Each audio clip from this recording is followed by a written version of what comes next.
저는 인간관계가 오래가지 못합니다. 이렇게 나이 들어 혼자 될까 무섭습니다. 라고 말씀하시는 분들이 많습니다. 분명 젊었을 때는 주위에 친구도 많고 활발했는데 나이가 들수록 몇 남아 있었던 친구도 없어지고 내 노년이 초라해지는 것만 같아서 힘들어 하시는 분들이 많습니다. 그런데 모든 관계가 오래가야 좋다고 생각할 필요가 없습니다. 어떤 관계는 짧은 게 좋고 어떤 관계는 오래가야 좋을 뿐입니다.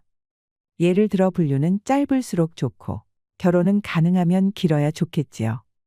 길어야 좋은 관계가 자꾸 짧아지거나 짧아야 좋은 관계가 자꾸 길어진다면 개선을 하면 됩니다.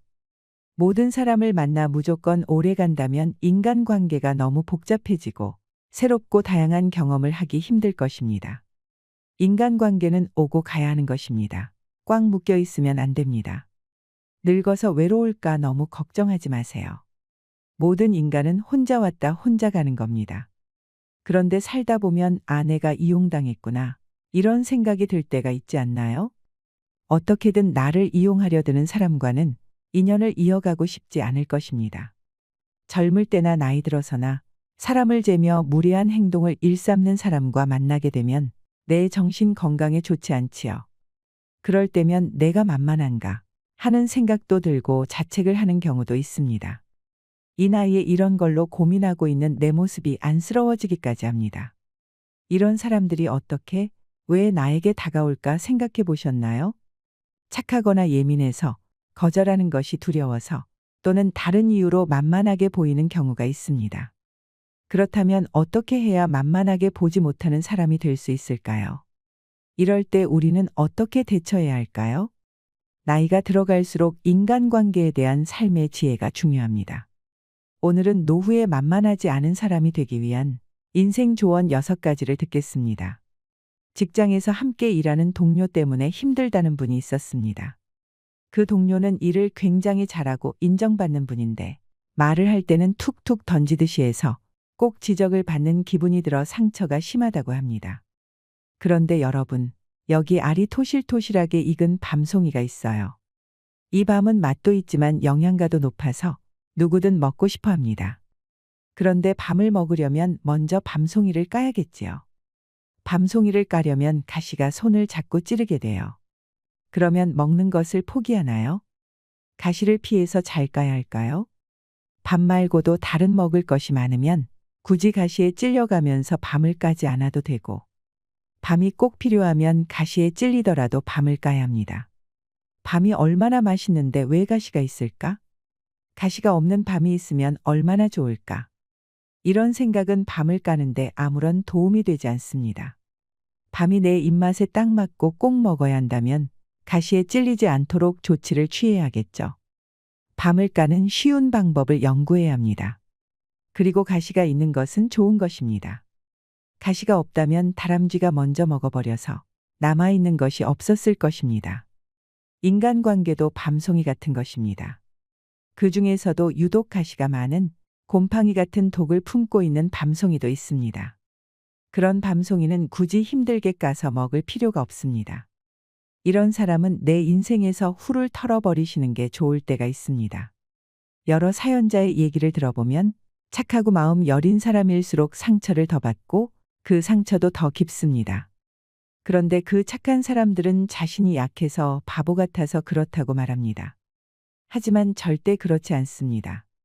착한 것은 약한 것이 아닙니다. 세상을 살아가면서 좋은 사람도 있지만 나에게 독이 되는 사람도 있습니다. 그런 사람을 대할 때는 나부터가 착하면서도 만만하지 않은 사람이 되는 것이 필요합니다. 나를 지키는 것이 먼저입니다. 첫째로 가능한 분명하고 정확히 말해야 합니다. 분명하고 정확하게 말하면 맺고 끊음이 분명하고 사람이 철저하다는 인상을 줍니다. 나의 선이 명확하면 일단 상대방도 경계합니다. 쉽게 보이지 않기 때문입니다. 일과 관련해서는 자기 일, 업무를 잘 파악하고 분명하고 정확하게 말하는 연습을 해야 합니다. 우리는 업무와 관련된 부분과 사람, 영향까지 파악하고 있는 것을 훤히 꿰뚫고 있다라고 표현합니다. 뭔가를 꿰뚫고 있는 사람, 깊게 아는 사람은 당연히 무시하기 힘듭니다. 대화를 할 때 필요한 말을 정리하여 천천히 말하는 사람은 내공 있어 보입니다. 정리하여 말할 줄 아는 사람은 생각의 깊이가 깊다는 말입니다. 필요 없는 말을 중구난방으로 늘어놓는 사람보다 훨씬 더 있어 보입니다. 내 의견과 주관을 잘 말하는 사람은 분명하고 정확하게 말하는 사람입니다. 여기에 상대방을 배려하고 자신의 의견도 덧붙일 줄 아는 사람은 능력 있는 사람입니다.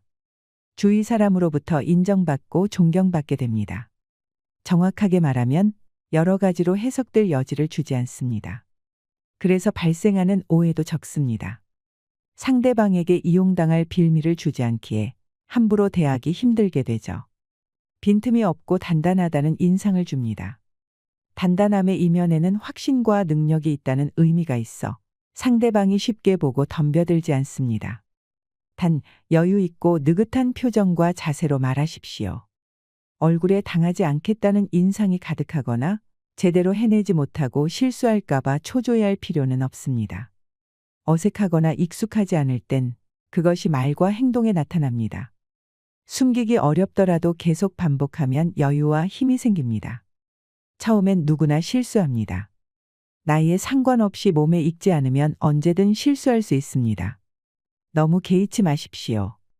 처음에는 잘 되지 않고 어렵더라도 분명하고 정확하게 말하는 것이 이익입니다.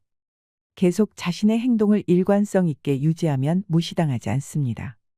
무시받는 것은 자신의 말과 행동에 확신이 없을 때 일어납니다. 단단함이 아니라 약한 것을 꾸민 것으로 드러나게 되면 악한 사람은 그 약함을 파고듭니다. 자신의 행동을 유지 못하는 이유는 마음이 약해서일 수도 있고 상대방이 계속 요구해서일 수도 있고 미안한 감정이 들거나 동정심 때문에 거절한다는 죄책감 때문에 그럴 수 있습니다. 하지만 상황을 객관적으로 보지 않고 개인의 감정으로 해석하기 때문에 이런 일이 벌어집니다.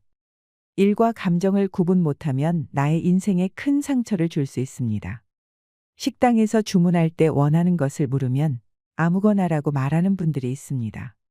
관심이 없을 때에는 이렇게 말할 수 있지만 자기 주장이 없거나 거절을 힘들어하거나 다른 의견을 내는 것이 어려운 사람, 남의 의견을 더 생각하는 사람일 경우 아무거나라고 표현하는 경우가 많습니다. 이런 경우에는 다른 사람에게 주관이 없고 약하다는 인상을 줍니다. 이것이 발단이 되어 무시하는 행동을 불러들이기도 합니다. 거절의 표현이 힘들거나 자기 주장이 어려운 분은 식당에서 주문할 때 아무거나 대신 자신의 의견을 말하는 연습부터 해보세요. 부담이 적은 방법부터 자기 주장을 할 수 있도록 해보세요. 자기 주장이 있다는 것은 당당하다는 의미입니다. 거절할 수 있다는 것은 분명하다는 것을 의미합니다. 이런 사람은 쉽게 보지 않습니다. 거절을 표현할 경우에 더욱 분명하고 정확하게 말해야 합니다. 그렇다고 상대방의 감정을 상하게 하거나 예의 없이 말하라는 것이 아닙니다. 이렇게 하지 않고도 내 의사를 전달할 수 있습니다. 재치 있게 말하며 거절 표현을 할 수 있습니다. 미안한 표정을 지으며 또는 상대방을 위로하며 자기 힘으로는 어쩔 수 없다는 말을 전하기도 합니다. 거절할 때뿐만 아니라 분명하고 정확하게 표현할 때도 이렇게 하면 미움받지 않으면서 사람들과 원만하게 지낼 수 있습니다. 정확하게 전달하고 난 뒤에는 감정이 흔들리거나 우유부단하게 결정을 번복하지 마세요. 상대방이 사정하더라도 바꾸지 않는 것이 좋습니다. 사정하면 받아준다는 것을 악용하는 사람이 있기 때문입니다. 만일 그때는 해줬는데 지금은 왜 안 되느냐고 한다면 그것은 나의 문제가 아니라 상대방의 문제입니다. 내 호의를 자신의 권리로 여기는 사람은 조금 거리를 두는 것이 좋습니다. 그런데 이런 말을 듣고 내가 흔들리고 양심의 가책을 느끼는 사람이 있습니다. 호의는 내 자유의지로 했을 뿐 호의를 계속해야 할 의무는 없습니다. 일관성을 지킬 필요도 없습니다. 그리고 못하는 이유를 설명할 필요도 없습니다. 이것은 원칙의 문제가 아니기에 일관성 없는 행동이라 자책할 필요도 없습니다. 제가 왜 계속 그렇게 해야 하죠라고 반문하거나 그땐 그때고 지금은 지금이죠라며 대답해도 됩니다. 그냥 안 됩니다라고 해도 됩니다. 계속 봐야 하고 관계가 틀어지면 안 되는 상황이라면 재치나 유머가 들어가는 것이 좋습니다. 실용적인 방법으로는 역제한이 있습니다. 나에게 더 이익이 되는 일을 먼저 해주면 도와주겠다고 역제안합니다. 다른 일이 있어서 이것을 해결해주면 하겠다고 합니다. 물론 해결해 달라는 것은 어려운 일이고 내가 하겠다는 것은 나에게 도움이 되거나 다음에 도와달라고 할 빌미로 씁니다. 이런 역제하는 일에서도 빠져나가면서 쉽게 보지 못하게 하는 대표적인 방법입니다. 둘째로 어떤 일이든 분명하게 짚고 넘어가야 합니다. 상대방이 애매하거나 비꼬는 말을 할 경우 상대가 했던 말의 의미를 진지하게 되묻는 것이 좋습니다. 말뜻을 분명하게 짚고 넘어가는 것은 더 이상 나의 빈틈을 주지 않겠다는 표현입니다. 이런 행동은 상대방에게 쉽지 않은 사람이란 인상을 줍니다. 그러니까 말하려는 뜻이 무엇이냐라고 물으면 상대방은 농담이라거나 비판하는 반응을 보일 수 있습니다. 이럴 때는 그냥 궁금해서요라고 대답하면 됩니다. 모든 사람에게 따지고 까칠하게 대하라는 것이 아닙니다. 따지고 까칠할 상황과 그렇지 않은 상황을 구분하는 것이 중요합니다. 상대방의 감정에 내 말투와 행동이 어떤 영향을 주는지 이해하는 것이 필요합니다. 공과 사를 구분하고 원칙에 따라 할 경우에는 이해되지만 상대방의 감정을 고려하지 않은 채 매사에 따지고 까칠하다면 세상을 살아가는데 어려움이 발생할 수밖에 없습니다. 세 번째는 무례한 행동에 반응하기입니다. 무례한 행동에 반응하지 않으면 지금은 편할지 모르지만 다음에는 더 큰 무례를 불러올 수 있습니다. 약한 강도의 무례한 행동을 상대방이 실수로 했다고 생각하거나 유머나 농담 정도로 넘기기도 합니다. 뭐 이런 것에 화를 낸다는 것이 속 좁은 사람처럼 느껴지고 민망하기도 해서 그냥 웃으며 받아주는 척하는 경우도 있습니다. 그러면 자신의 무례를 미안해하는 사람도 있지만 여기에 힘을 얻어 더 심한 행동을 하는 사람도 있습니다. 전문가들은 약한 강도로 하는 무례한 행동이 상대방의 간을 보는 행동일 수 있다고 합니다. 일부러 하는 것이지요. 상대의 반응을 보고 다음 행동을 취하는 것입니다. 말을 얼버무리거나 피하려는 자세로 대하면 상대방은 내가 약하다고 느끼게 됩니다. 처음에 품었던 경계는 풀고 편하게 대해도 된다고 판단합니다. 내가 공격해도 반격이 크게 두렵지 않을 때의 마음입니다. 편하게 생각하다 보면 가끔 자기도 모르게 쉽게 대하거나 무례하게 대하기도 합니다. 그런데 이때 반응하지 않으면 내가 어떻게 해도 가만히 있는 사람, 반격하지 않는 착한 사람으로 보는 것입니다. 실제로 많은 사람들이 그렇습니다. 다만 이것을 이성적으로 하지 말아야 할 일로 생각해 삼가는 분이 있는가 하면 그렇지 않은 사람도 있다는 것이 문제입니다. 물론 한두 번 참아줄 수는 있습니다. 그러나 도를 넘는다는 생각이 들면 무조건 참을 필요는 없습니다. 재치나 유머, 웃지 않는 침묵으로도 나를 지킬 수 있습니다. 어느 연예인이 무례한 말에 상처 주네라며 유머 있으면서 직접적인 표현으로 마음을 드러내 보인 것이 예입니다. 네 번째는 적당히 베푸세요. 단 몇 분만이라도 숨 쉴 수 없으면 죽음에 이르는데도 공기에 대한 고마움은 쉽게 떠오르지 않습니다. 선의로 베푸는 것에도 이런 현상이 벌어질 때가 있습니다. 때론 도움을 받는 사람이 자신의 권리인 양 행동하는 모습에 배신감마저 느낍니다. 몰라서 그럴 수도 있지만 알면서도 그런 경우가 많습니다. 이런 문제를 막는 해결책은 나를 먼저 생각하는 것입니다. 착한 분들은 먼저 남부터 생각합니다. 상대방이 선을 넘어도 말도 못하고 꾸역꾸역 해냅니다. 그런데 상대방은 감당할 만하니까 하나보다라고 생각합니다. 이런 생각의 다음에는 더 큰 것을 부탁하죠. 물건을 깎다 보면 더 낮출 수 있을 것 같아서 한 번 더 깎는 것처럼요. 적당히 베푸세요. 나를 먼저 생각하는 것도 용기입니다. 그렇게 하면 많은 문제가 해결될 수 있습니다. 봉사도 도울 여유가 있다면 하는 것이지 나 자신을 잃으면서까지 과할 정도로 힘들게 해서는 안 된다는 것입니다.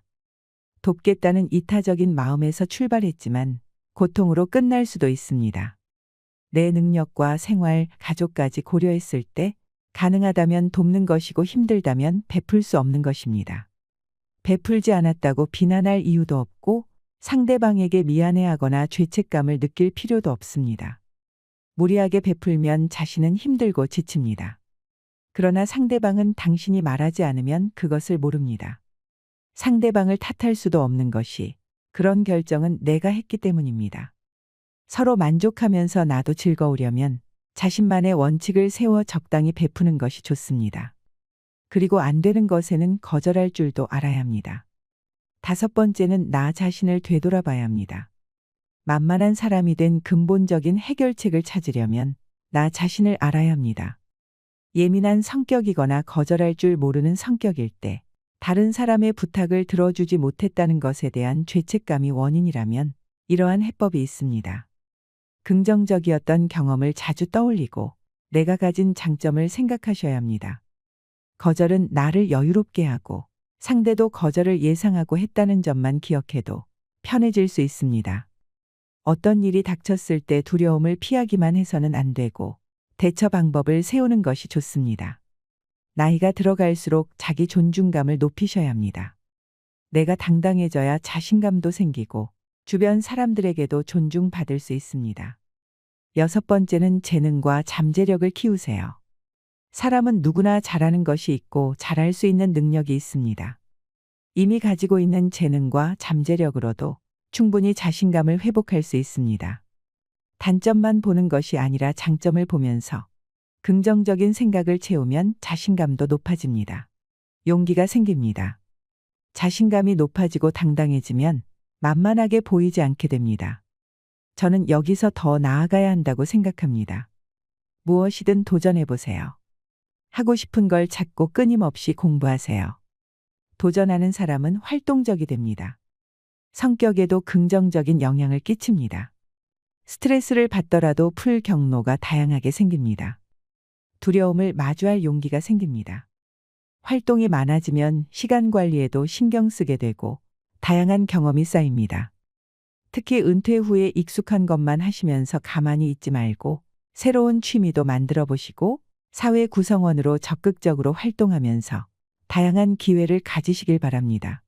이러한 경험은 인생에서 소중하게 쓰일 수 있는 자원이자 무기가 됩니다. 만만하지 않은 사람을 넘어 강한 사람이 되는 것입니다. 앞에서 말씀드린 6가지만 지키면 마음이 편해지고 할 수 있는 일이 많아집니다.